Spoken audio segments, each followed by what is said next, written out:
রাতের সংবাদে আপনাকে স্বাগতম। প্রথমে জানিয়ে দিচ্ছি সংবাদ শিরোনাম। আবারও লেবাননে হামলা জোরদার করেছে দখলদার ইসরায়েলি বাহিনী। বৃহস্পতিবারের হামলায় নিহত হয়েছেন একজন, আহত অন্তত 9 জন। হিজবুল্লাহকে টার্গেট করেই আক্রমণ চালানো হয় বলে জানিয়েছে তেল আবিব। ইসরায়েলের বিমান হামলার তীব্র নিন্দা জানিয়েছেন লেবাননের প্রেসিডেন্ট। এদিকে গাজায় ধ্বংসস্তূপের নিচে এখনও 10,000-এর বেশি ফিলিস্তিনি চাপা পড়ে আছে বলে দাবি করেছে সংশ্লিষ্টরা। ইউক্রেন যুদ্ধ ঘিরে হামলা পাল্টা হামলা বেড়েই চলেছে। বিশ্ব নেতাদের কোনো পদক্ষেপই যেন পুতিনকে তার অবস্থান থেকে টলাতে পারছে না। রাশিয়া এক রাতেই 135টি ড্রোন হামলা চালিয়েছে বলে জানিয়েছেন ইউক্রেনের প্রেসিডেন্ট ভলোদিমির জেলেনস্কি। স্থানীয় সময় বৃহস্পতিবারও কিয়েভ জুড়ে হামলায় অন্তত 108টি ড্রোন ধ্বংসের দাবি করেছে দেশটির প্রতিরক্ষা মন্ত্রণালয়। জবাবে পাল্টা হামলা চালিয়েছে ইউক্রেন। এতে এক রুশ বেসামরিক নাগরিক নিহত হন। আগামী 2 বছরের মধ্যে রুশ গ্যাসের ব্যবহার বন্ধে ইউরোপীয় মিত্রদের প্রতি আহ্বান জানিয়েছে যুক্তরাষ্ট্র। অবশেষে যুক্তরাষ্ট্রের নেতৃত্বে গঠিত মধ্যস্থতাকারী জোট কোয়াড প্রস্তাবিত যুদ্ধবিরতিতে সম্মত হয়েছে সুদানের আধা সামরিক বাহিনীর র্যাপিড সাপোর্ট ফোর্সেস RSF। স্থানীয় সময় বৃহস্পতিবার এক বিবৃতিতে একথা জানায় বাহিনীটি। শত্রুতার অবসান ও রাজনৈতিক প্রক্রিয়ার মৌলিক নীতিমালা নিয়ে আলোচনায় অংশ নিতেও প্রস্তুত বলে জানিয়েছে RSF। এদিকে পুরোপুরিভাবে বেসামরিক এলাকা থেকে সরে যাওয়ার পাশাপাশি অস্ত্র সমর্পণ করলে সেনাবাহিনী যুদ্ধবিরতিতে সম্মত হবে বলে জানিয়েছেন দেশটির এক সেনা কর্মকর্তা। রাষ্ট্রের কংগ্রেসের নিম্নকক্ষ প্রতিনিধি পরিষদ থেকে অবসরের ঘোষণা দিয়েছেন সাবেক স্পিকার ন্যান্সি পেলোসি।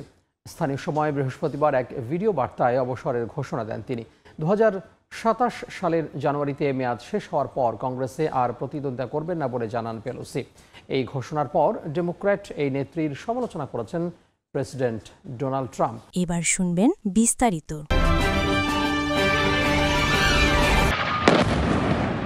কখনো গাজা, কখনো পশ্চিম তীর, কখনো লেবানন। ইসরায়েলের আগ্রাসন থেকে যেন নিস্তার নেই কারো। স্থানীয় সময় বৃহস্পতিবার দক্ষিণ লেবাননের কয়েকটি শহরে বোমা হামলা চালিয়েছে দখলদার বাহিনী। এতে বেশ কয়েকজন হতাহত হন। হামলার দায় স্বীকার করে তেল আবিব জানায়, সশস্ত্র গোষ্ঠী হিজবুল্লাহ ওই এলাকায় আবারও সামরিক শক্তি গড়ে তোলার চেষ্টা করছে। ইসরায়েলের বিমান হামলার তীব্র সমালোচনা করেছেন লেবাননের প্রেসিডেন্ট জোসেফ আউন। তবে উত্তেজনা নিরসনে তেল আবিবের সঙ্গে আলোচনায় বসতে প্রস্তুত বলেও জানান তিনি। ইসরায়েলের আরবি মুখপাত্র জানান, হামলার আগে সাধারণ মানুষদের দূরে সরে যাওয়ার নির্দেশনা দেওয়া হয়। এদিকে গাজায় নিখোঁজ ফিলিস্তিনিদের উদ্ধারে গড়ে ওঠা জাতীয় কমিটি জানিয়েছে, যুদ্ধ বিধ্বস্ত উপত্যকা জুড়ে এখনও ধ্বংসস্তূপের নিচে 10,000-এরও বেশি মানুষ চাপা পড়ে আছেন। ইসরায়েলি অবরোধের কারণে প্রতিদিন গাজায় নামে মাত্র ত্রাণবাহী ট্রাক প্রবেশের সুযোগ পাচ্ছে, যেটা প্রয়োজনের তুলনায় অপ্রতুল বলছেন স্থানীয় মানবিক সংগঠনগুলো। এমন পরিস্থিতির মধ্যেই ইসরায়েলের কাছে আরও এক জিম্মির মরদেহ হস্তান্তর করেছে ফিলিস্তিনের স্বাধীনতাকামী সংগঠন হামাস। ফরেনসিক পরীক্ষার পর ইসরায়েলি পররাষ্ট্র মন্ত্রণালয় বিষয়টি নিশ্চিত করে। গাজায় এখনও 6 জন জিম্মির মরদেহ রয়েছে বলে জানা গেছে, যার মধ্যে 5 জন ইসরায়েলি এবং 1 জন থাই নাগরিক।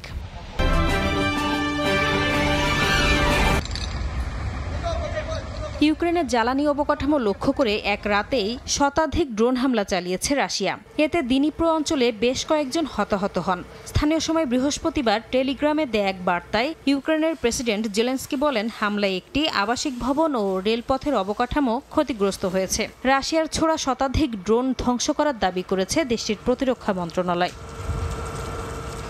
এদিকে ইউক্রেনের ড্রোন হামলায় রাশিয়ার একজন বেসামরিক নাগরিক নিহত হয়েছেন বলে জানা গেছে। ক্রিমিয়া সহ দেশটির বিভিন্ন অঞ্চলে অর্ধশতাধিক ইউক্রেনীয় ড্রোন ধ্বংসের দাবি করেছে রুশ প্রতিরক্ষা মন্ত্রণালয়। এছাড়া দক্ষিণ অঞ্চলের ভলগোগ্রাদে একটি বড় তেল শোধনাগারে ভয়াবহ আগুনের ঘটনা ঘটেছে। অঞ্চলটির গভর্নর জানান, ইউক্রেনের ড্রোন প্রতিহতের সময় ধ্বংসাবশেষ পড়ে জ্বালানি স্থাপনাটিতে আগুন ধরে যায়।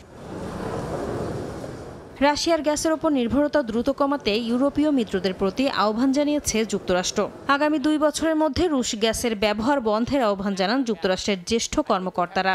দেশটি একাই গ্যাস সরবরাহে সক্ষম বলেও জানান তারা। এদিকে যুক্তরাষ্ট্রের এ ধরনের পদক্ষেপ রাশিয়ায় গ্যাস ব্যবহার কমিয়ে দেওয়ার পর তৈরি হওয়া শূন্যস্থান পূরণে শক্ত অবস্থান নেওয়ার সুপ্ত আকাঙ্ক্ষা বলছেন বিশ্লেষকরা। তবে ইউরোপ রাশিয়ার উপর চাপ না বাড়ালে ইউক্রেন চিরস্থায়ীভাবে যুদ্ধের মুখে পড়বে বলে মন্তব্য করেছেন সাবেক ন্যাটো প্রধান অ্যান্ডার্স ফস রাসমুসেন। মস্কোর ক্ষেপণাস্ত্র ও ড্রোন হামলা থেকে কিয়েভকে রক্ষা করতে ন্যাটো ভূখণ্ডে সেনা মোতায়েন ও প্রতিরক্ষা ব্যবস্থা গড়ে তোলা দরকার বলেও জানান তিনি।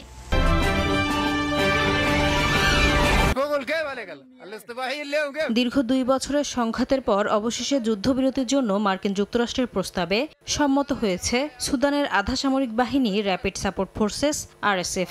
স্থানীয় সময় বৃহস্পতিবার যুক্তরাষ্ট্রের নেতৃত্বে গঠিত মধ্যস্থতাকারী জোট কোয়াড প্রস্তাবিত মানবিক যুদ্ধবিরতিতে সম্মত হয়েছে বলে জানায় আধা সামরিক বাহিনীটি। এমনকি সুদানের শত্রুতার অবসান ও রাজনৈতিক প্রক্রিয়ায় মৌলিক নীতিমালা নিয়ে আলোচনায় অংশ নিতে প্রস্তুত বলেও জানিয়েছে RSF।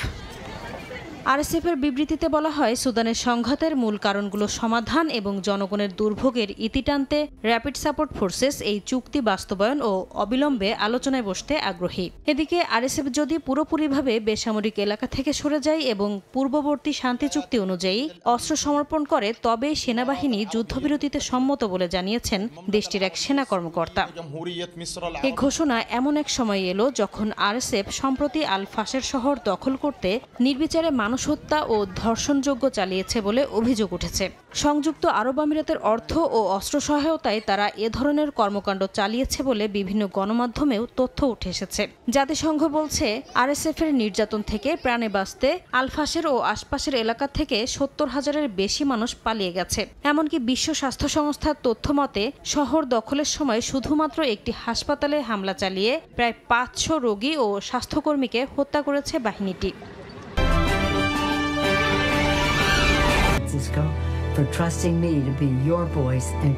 রাজনীতির মাঠ থেকে আনুষ্ঠানিক অবসরের ঘোষণা দিলেন মার্কিন ইতিহাসের প্রথম নারী স্পিকার ন্যান্সি পেলোসি। 85 বছর বয়সী পেলোসি বৃহস্পতিবার এক ভিডিও বার্তায় তার নিজ শহর সান ফ্রান্সিসকোবাসীদের উদ্দেশ্যে বলেন, গর্বিত প্রতিনিধি হিসাবে শেষ বছরের দায়িত্ব পালন সম্পন্নের অপেক্ষায় আছেন তিনি। 2027 সালের জানুয়ারিতে মেয়াদ শেষ হওয়ার পর আর নির্বাচনে প্রতিদ্বন্দ্বিতা করবেন না বলে জানান এই ডেমোক্র্যাট নেত্রী। এই ঘোষণার মধ্য দিয়ে পেলোসির এক বর্ণাঢ্য ও ঐতিহাসিক রাজনৈতিক ক্যারিয়ারের সমাপ্তি হলো। 1987 সালে 47 বছর বয়সে ক্যালিফোর্নিয়ার সান ফ্রান্সিসকো থেকে প্রথম কংগ্রেস সদস্য নির্বাচিত হন ন্যান্সি পেলোসি। সেই থেকে গেল 4 দশকেরও বেশি সময় ধরে গণমানুষের প্রতিনিধিত্ব করেন ডেমোক্রেটিক পার্টির প্রভাবশালী এই নারী নেত্রী। 2007 সালে যুক্তরাষ্ট্রের প্রতিনিধি পরিষদের প্রথম নারী স্পিকার নির্বাচিত হয়ে ইতিহাস গড়েন পেলোসি। 2019 সালে দ্বিতীয় দফা স্পিকার নির্বাচিত হন তিনি। মার্কিন সংবিধান অনুযায়ী ভাইস প্রেসিডেন্টের পর প্রেসিডেন্টের উত্তরাধিকার ক্রমে তৃতীয় স্থানে থাকেন স্পিকার। রাজনীতির মাঠ থেকে বিদায় নিলেও নারী নেতৃত্বের পথিকৃৎ হিসেবে ইতিহাসে স্মরণীয় থাকবেন ন্যান্সি পেলোসি, এমন প্রত্যাশা তার রাজনৈতিক সহকর্মী ও সমর্থকদের। যদিও মার্কিন প্রেসিডেন্ট ডোনাল্ড ট্রাম্প পেলোসিকে কটাক্ষ করে বিতর্কের জন্ম দিয়েছেন।